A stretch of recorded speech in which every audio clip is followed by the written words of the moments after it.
Hello guys, welcome back to iDream media. గెలిస్తే ప్రశంసలు, ఓడితే విమర్శలు. ఎవరికైనా ఈ డైలాగ్ కామన్. కానీ team India head coach Gautam Gambhir విషయంలో మాత్రం ఇందుకు భిన్నంగా జరుగుతుంది. అతని కెప్టెన్సీలో జట్టు ఓడిపోతే విమర్శలు కుప్పించడానికి నెటిజన్స్ రెడీగా ఉంటారు. చిన్న మార్పు వికటించినా భూతద్దంలో పెట్టి చూస్తారు. సోషల్ మీడియాలో సెటైర్లు విసురుతారు. అదే ఒకవేళ గెలిస్తే మాత్రం అందులో గంభీర్ ప్రస్తావనే ఉండదు. ప్రశంసలన్నీ కెప్టెన్తో పాటు జట్టులోని ఆటగాళ్లకు వెళ్ళిపోతాయి. గంభీర్కు రావాల్సిన క్రెడిట్ను పక్కన పడేస్తారు. తాజాగా భారత జట్టు టీ20 వరల్డ్ కప్ ట్రోఫీ గెలిచిన తర్వాత గంభీర్కు ఎవరు కూడా క్రెడిట్ ఇవ్వకపోవడం వాస్తవం. సూర్య కెప్టెన్సీ గురించి పౌరుతున్నారు. శాంసన్ మ్యాచ్ విన్నింగ్ గురించి కూడా మాట్లాడుతున్నారు. బుమ్రా స్టన్నింగ్ బౌలింగ్పై ప్రశంసలు కురిపిస్తున్నారు. అయితే ఈ మొత్తం సీన్లో గంభీర్ తెర వెనుక చేసిన కృషి కనిపించడం లేదు. గంభీర్ కోచ్గా భారత జట్టు ఇంత పెద్ద ఘనత సాధించినా ఎవరూ పట్టనట్టు ఉన్నారు. అసలు గంభీర్ కోచ్గా వచ్చినప్పుడు భారత జట్టు ఎలాంటి ట్రోఫీలు గెలిచిందో ఇప్పుడు చూద్దాం.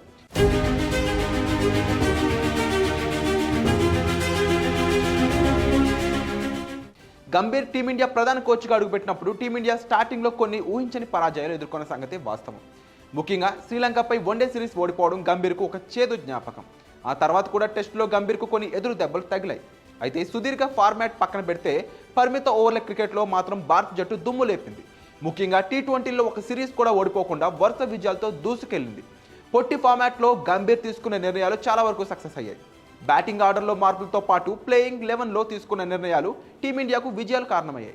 గంభీర్ కోచ్గా 2025 సెప్టెంబర్లో భారత జట్టు ఒక మ్యాచ్లో కూడా ఓడిపోకుండా ఆసియా కప్ గెలుచుకుంది. సూర్యకుమార్ యాదవ్ కెప్టెన్సీలో విజయాలు సాధిస్తే అభిషేక్ శర్మకు మొత్తం క్రెడిట్ దక్కింది. కానీ గెలుపు వెనుక ఉన్న గంభీర్ స్ట్రాటజీని ఎవరూ గుర్తించలేదు.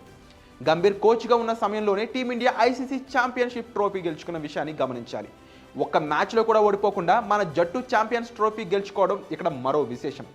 రోహిత్ శర్మ కెప్టెన్సీలో ఈ మెగా టోర్నీ ఇండియా గెలుచుకుంది. అయితే ఇక్కడ మాత్రం క్రెడిట్ మొత్తం సీనియర్లకు వెళ్ళిపోయింది.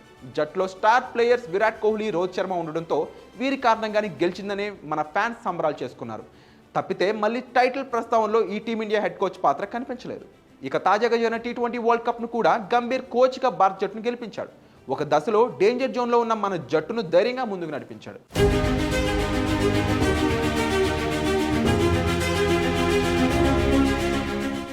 అభిషేక్ శర్మ లాంటి ప్లేయర్ వరుసగా విఫలమైన బ్యాకప్ చేస్తూ ఫైనల్ వరకు అవకాశాలు ఇచ్చి ఈ యంగ్ క్రికెటర్లో కాన్ఫిడెన్స్ నింపాడు. ఇక జట్టులో ముగ్గురు ఆల్రౌండర్లను నింపి బ్యాటింగ్ డెప్త్ ఉండేలా చేసిన ప్రయోగం కూడా సక్సెస్ అయింది. గంభీర్ హయాంలో భారత జట్టు ఒక మేజర్ టైటిల్ కూడా మిస్ కాలేదు.